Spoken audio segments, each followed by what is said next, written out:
This town has long been known for winning.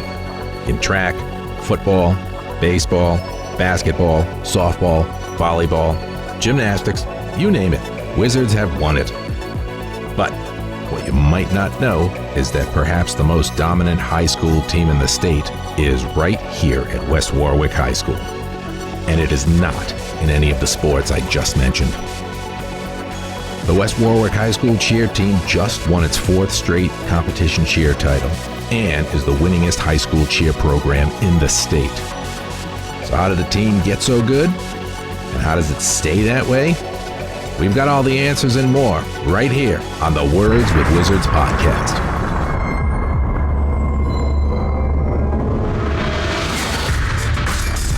This is the Words with Wizards podcast, your look at the world through the lens of West Warwick High School. It's where we talk to interesting people, visit cool places, and once in a while hit on a big story. And at the end of it all, you'll learn a little more about what's going on in the land of the orange and black. And now here's your host, a man who keeps putting off joining Procrastinators Anonymous, Mr. Eric White. Hi, everyone, and welcome to the show. Today is Wednesday, April 23rd, 2025, and this is episode 34 in this, our 5th season of the Words with Wizards podcast. Thank you for listening. I recently sat down with some members of the West Warwick High School cheerleading team and one of their coaches to get the inside track on what makes them so successful. And we also got into the nitty-gritty details about how the sport is judged, how the team prepares, and whether the sport gets the respect it deserves. Assistant coach Ariana Witherspoon, junior captain Hannah Brennan, and seniors Maya Silvestri and Kayana Malavi sat down for a chat with me recently. Here's what they had to say.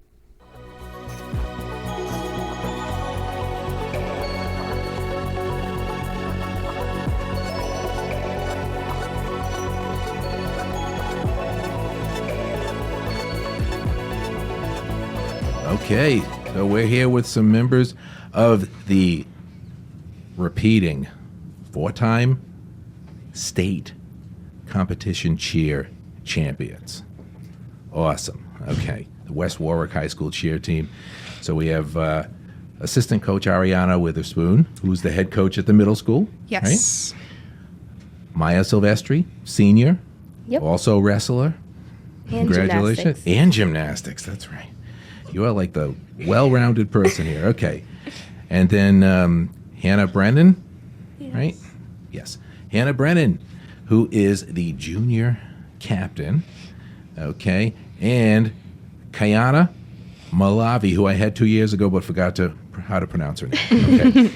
Great. Thank you guys all for being here. And I wrote down some questions, but first you guys are now the winningest cheer team in Rhode Island history. Yes. Right? Yep. 4 straight titles. How many overall? 16. 16?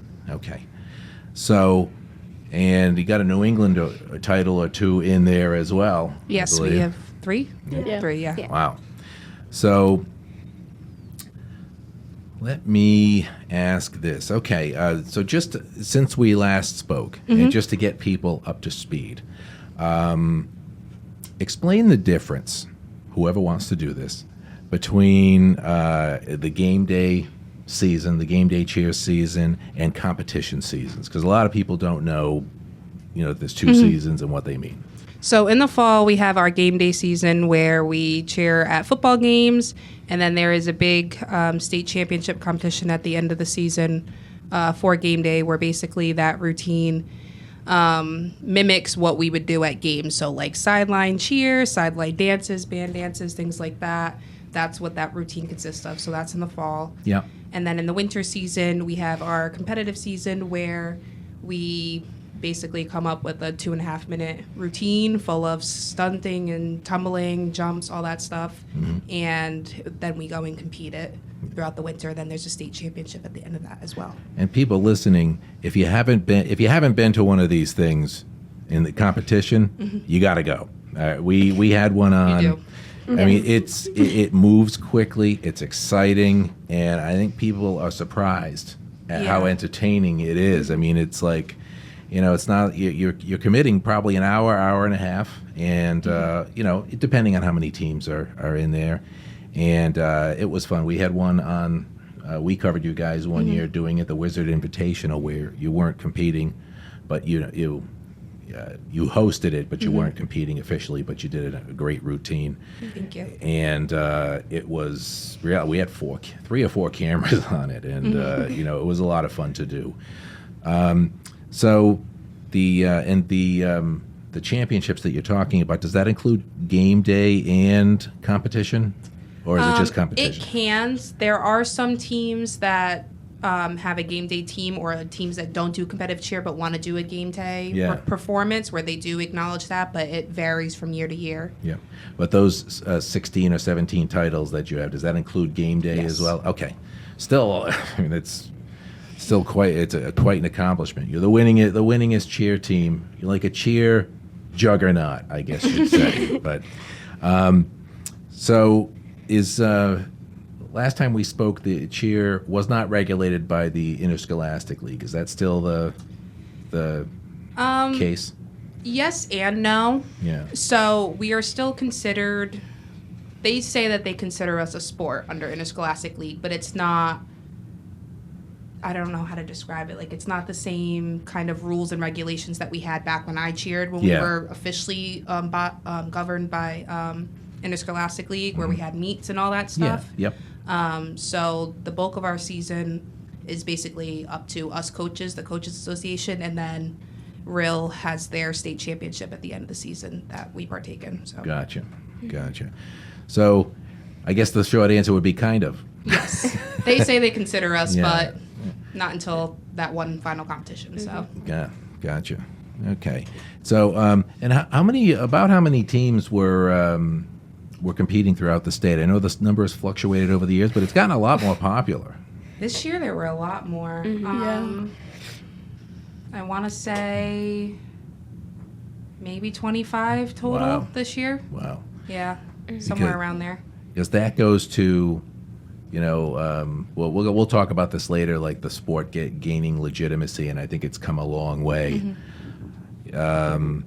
There's not that many cheer teams, people will say. And I'll say, I don't think you've counted them lately.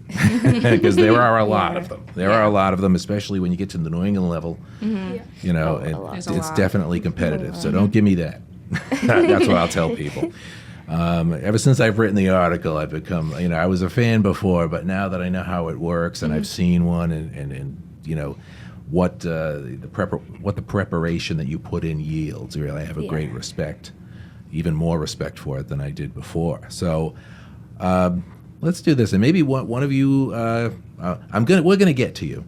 We're gonna get to you guys. Whoever wants to answer this, explain the process of practicing, because I think a lot of people don't know what goes into a typical practice. Let's say during the competition season. It's all you guys.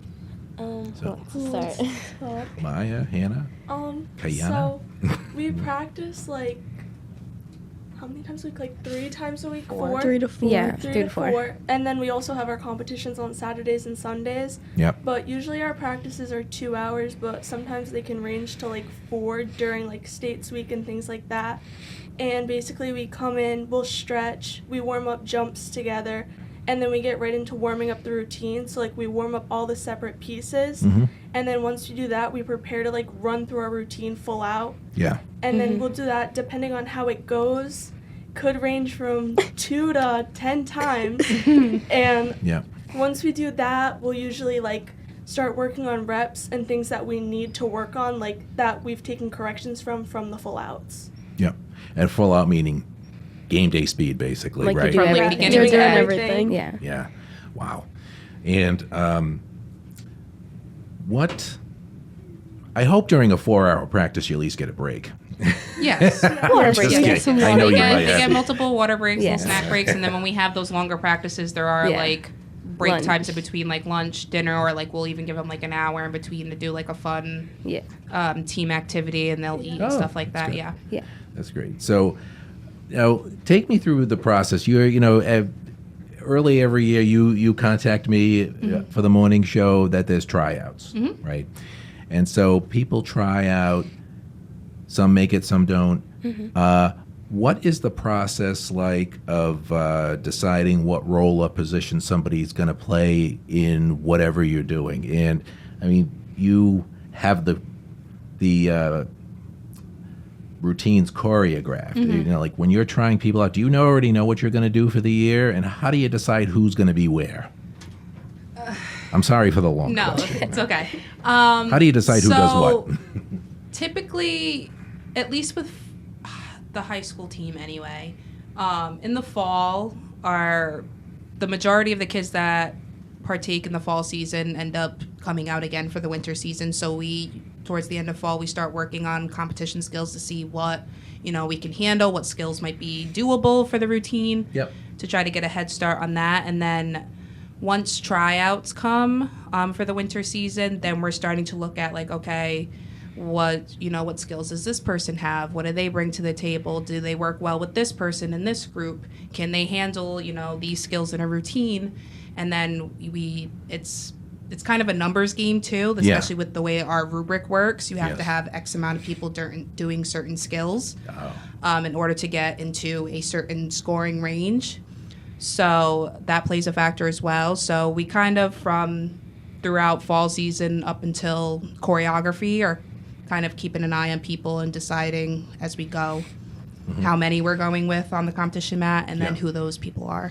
Now, in a perfect world, you would pick the people for those positions. They're right there, and you practice the routine. You practice pretty much the same routine going up to the States, right? Or, so that you really have it down. I mean, you guys looked great when we covered the Wizard Invitational, and that was early in the season still. But sometimes people get hurt or something happens. What happens then? Well, it depends on the situation, but I will say throughout my 10 and a half years of coaching that we've never had the same people that started the day of choreography finish at state. So whether that's someone gets hurt, someone fails off, whatever the case may be, someone quits, or just the skills aren't working, we have to, go down, or we're going to add someone else in. Okay. Actually, you guys both passed my class, right? Yeah. Yes. Okay. Good. Okay. Go ahead. You can continue. So it. No, things like that happen. It happens every single year. So I mean, even this year we had more. We started with more on the mat, and then some things happened, and we had to go with less. And honestly, I think it ended up working out for the better. That was the best decision. So we always try to aim for putting as many people as we can as possible, but it doesn't always work out that way. Now, do they have you mentioned that they're looking for a certain number of people to do certain skills. What is there a minimum that you can go with in competition season? 7. Oh, okay. Yeah, so you need to be able to do a pyramid, which are like those two connected groups you have to have. So you have to be able to do 2 connected structures in order to compete. So Gotcha. minimum 7. Gotcha. Now we have the ladies here, but you have guys on the team as well. You've had what role do they serve? Is it a little different, or are they the ones on the bottom of the pyramid, or doing the lifts, or do they have different responsibilities and roles? Yes and no. It also depends on on the the boy himself and like what skills he has. Like I know particularly this year, Evan and Des can both jump pretty well, so they would do jumps in the routine. Other years, some boys were not great at jumps, so they wouldn't jump, and they would just be the muscles. So honestly, it depends. But if you guys have anything else to chime in on with that, since you guys work with them directly. Yeah. Evan is more of like he'll do whatever. Yeah. Like. There's another former student of mine. Yep. Yeah. Des is more like the heavy lifting guy. And who's Des? Just so we can. Desmond Lee. Desmond Lee. Okay. Desi boy. That's a pretty cool name. Yeah. So, let me ask this, and we'll get right into this. And you guys, whoever wants to take it, can. Does cheerleading get the respect so-called other mainstream sports like football, baseball, basketball, hockey get? No. Okay. Not at all. Okay. Why not? For example, like when there's state championships, everyone shows up. School goes crazy about it. with us, not a lot of people come for Yeah. us. It's more just like alumni, like people that did cheer that come. So in that state, like younger kids, we just don't get a lot of respect with Yeah. what we Yeah. do. People think it's just like we're jumping up and down and like cheering on football players, but it's like in the winter, it's way more than that. Yeah. Like I'd say it's like more tough than like any other sport. Like we're Yeah. up there for like one of the toughest sports. And you've done you've done the wrestling and what other sport? Gymnastics. Gymnastics as well. You know, I think cheer is relatively newer than the Yeah. gymnastics and a lot of the other sports. But you guys, you risk injury the same Yeah. way. You put in hours and hours of practice. Yeah. And you're in better shape than most of the people I know, that's for sure. I will say, I just want to chime in really Go ahead, quick go on ahead. this. I will say, throughout the years, it's gotten better, the sport stuff like that. Like, Yes. if you compare it to the support that Taylor and I had in high school, it's a lot better. Like, a lot of people are like, oh, you guys are so good. Congratulations, things like that. Yeah. But I will say, this year specifically, like, the support lacked a lot. I will say in the last couple years, we had a lot of people come out and see us, but this Yeah. year, not as much, which kind of stunk a little bit. But, Yeah. I mean, it varies. Yeah. Well, let me ask you this, because you guys just win.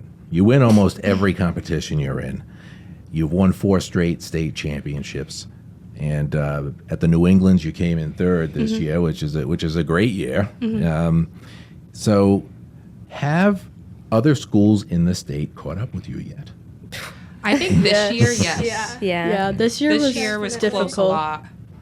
Like, honestly, there were a handful of teams, us included, that were all kind of fluctuated week to week, that were all within, fractions of each other, or Yeah. even some competitions where other teams were grand champs and we were not. I Yep. mean, I think this year was the year where teams are really starting to pick up the pace and Yeah, catch because up. when we spoke, I think it wasn't last year, it was the year before. When last time we did an interview, you were just like, cranking out, and you're still doing it, but there was that, you're cranking out championship after championship, and we asked, are the other schools going to catch up? And you had told me at that time, yeah, they're going to catch up. They're gonna, and here they are. But the difference between winning and losing in your sport is a fraction of a point. Kind of like track a little bit. It's a Yes. fraction of a second, or an inch, or less than that.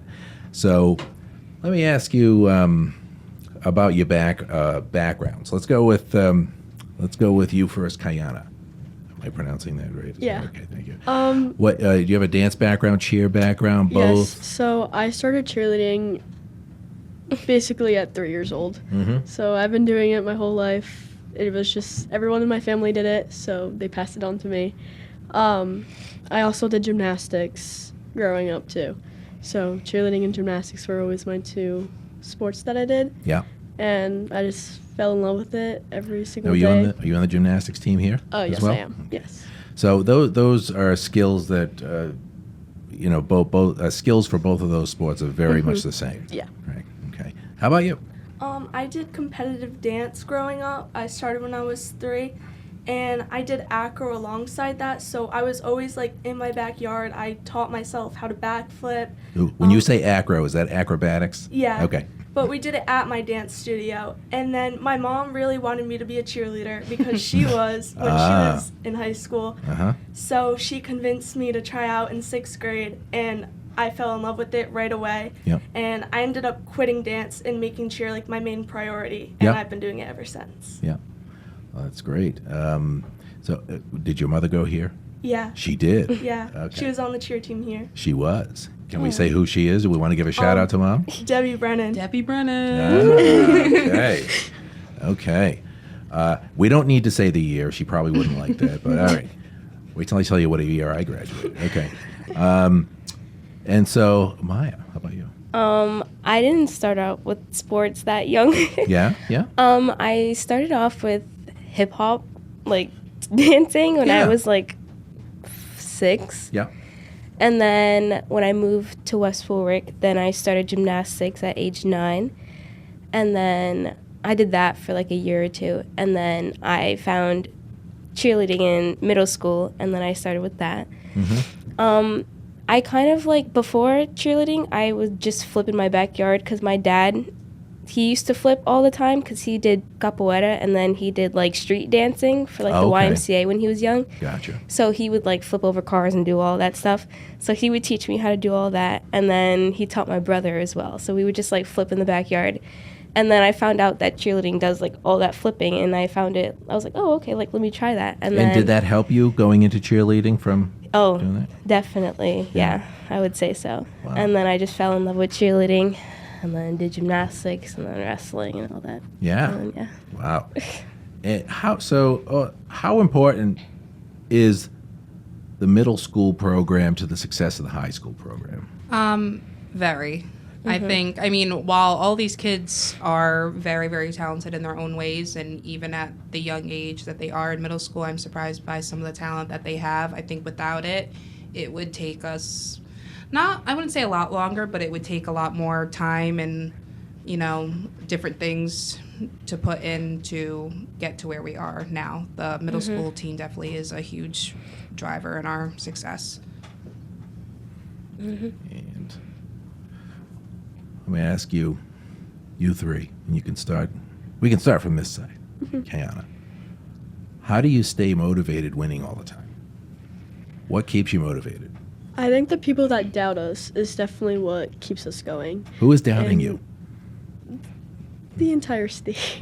A lot of people, they don't like to see the same team winning. Yeah. So it keeps us motivated when other people doubt us. And I think just the love that we have for each other definitely keeps us going. So you become a close-knit group, especially if you have many of you doing both seasons. Yeah, we're So- basically together all year. Yeah. So, Yeah. and a lot of us do other sports together too. So Yeah. we're together almost 8 hours a day, like just in sports, because I think all three of us do gymnastics and cheer together. So Oh yeah. it's, Do you do anything in the spring now? me and another cheerleader, we do tennis together. Oh yeah. So Oh, the boys team. Oh yeah, we do the boys team because we Yeah. can't do like the girls because we do cheer during that time. okay. So Yeah, it's that's like right. another That's extra sport. great. So you got Coach Callahan, yes. right? And do you do anything? I help out with the unified basketball team. Oh, great. I am big into the unified basketball team. I've got a couple of them producing the morning show. I say my show, but it's not my show. And there's always, all right, make sure you get our announcement on. We got a game. You guys ready for practice? I mean, Deja might be the only person who looks forward to practice out of any athlete I've ever known. Deja. But she, she's one of the good ones. So you've gone into what you're doing. Are you doing anything right now? Sports? I was Maya? going to do tennis, but I feel like after juggling 3 sports at once in the winter, I feel like I need a break to just I think rest is very underrated. Yeah. Your body needs rest, your mind needs rest, and you just come back fresher. Yeah. Next year. It feels weird having like this many days off, not doing anything besides working. Like yeah. winter, I would have no day off. Yeah. Like I would be doing something. Yeah. Oh, you got school and Work, everything. all those school, sports. work, and all that fun stuff. You Yeah. got plenty of time for work later. Yeah. School's the easy part. Especially now. Yeah. Now we've got you two are seniors now. Yes. We are And you're a seniors. junior. Yeah. So you're almost out of here. Another month, that's it. Yeah. Any cheer in your future? What are you doing after you get out of here, Maya? I plan on cheering at URI. Ah. That's my plan so far. Yeah, we did. There have been former there have been former Wizard cheerleaders that go on to be Ram cheerleaders. And how about you? I do not plan on cheering in college. No? Yes, no. That's all right. I think my body is done. Yeah. Need a little break from it. So I remember I not that this is the same physically, but I played in the band in junior high school, and when I was done, they were like, "Hey, you want the URI band?" I'm like, "Nope, I'm good. I am good." And so you got one more year, but then do you plan on doing anything post high school? Yeah, I definitely do. I'm not exactly sure where yet. URI is definitely an option, but I'm also looking into somewhere further, but those would be like dream schools if I really like reach my tumbling goals and like requirements that I would need for the teams. Yeah. Any of you know what you'd major in? I'm majoring in nursing. Nursing. Okay. Great. I'm going to major in criminal justice. Criminal justice. All right. Yep. I was going to make a joke about one of my classes, but I'm not doing it. Okay. And it's awfully early. Do you know what you'd be majoring in? Most likely kinesiology. Oh, yeah. That's a good one. That's good. You know, I thought, you know, since I was a bodybuilder, I knew what I was talking about, but there's like 600 and some odd muscles in the human body. Oh, yeah. And you know, you just take one look. It's not easy, but it's a you can go into physical therapy from there, or be a physician's assistant, or just do a whole bunch of stuff. Kinesiology is as difficult as it looks when you see the word spelled out, you know. But that's great because URI has a great kinesiology program. I know from past experience, and you're just going to keep going on and doing what you're doing. Yeah. Yeah. Well, you must enjoy it. I do. You know? I love cheerleading. I mean, obviously, if I'm, still doing it. But, yeah, I don't see myself leaving anytime soon until I physically can't do it anymore. I plan to stick it out. Do the coaches ever get in there? Do you ever get in there and say, all right, look, this is how it's done? And do you do any flips and stuff? Well, They be flipping. They be saying sometimes. You flipped last year. Yeah, and it was horrible. Yeah, I'm yeah. never doing it Hey, again. but you guys not, don't, though. not so much with the tumbling. I can't really tumble anymore. Well, you can instruct. I mean, it's not like great, people who are coaching the great gymnasts. They're not getting up on the balance beam and saying, look, this is how you do it. They're instructing from. Yes, some certain things I can demo, but not so much with the tumbling anymore. I can tell you how to do it, but that's about it. Yeah, well, that's coaching, right? That's coaching. And so let the youngins do it. The youngins do it. Their bodies are still coming back. So still able to recuperate from stuff like that. Me, my feet never go over my head. Never happens. So I think we've covered a lot. Kudos to you guys. And I think hopefully this can go a long way into helping cement the legacy of this team. Because if you just keep winning, and it's such a thrill. Is there anything that I forgot to ask that you wanted to point out? More people need to come. Next year, let's have some better attendance because it was fun. It is. And I feel like a lot of people, once they actually come to a competition, like, I remember, I think it was some of our admin a couple years ago, they were like, Yes. Yeah. I've never been to one of these before. That was insane. Like, that was so good. Like, you guys are awesome. Like, the energy in here. And it's like, like, it is fun, like, to, come to one of these. Sometimes it's long. Yeah. And that sucks. But, like, once you actually, like, experience it, it is really enjoyable. Yeah. And one thing, usually, it moves pretty fast. Sometimes the only little slowdown was when they were tabulating the numbers, and because they want to get it right. But it was like boom, one team, another team, and the music was great. The routines were great. I mean, it was really, really something else. And I think the fact that it has been televised, ESPN has had cheer competitions on at the collegiate level, and that's helped. That's helped publicize it some more. But it's what you guys do is truly amazing. So thank you so much for coming on the show. Thanks for having us. Thank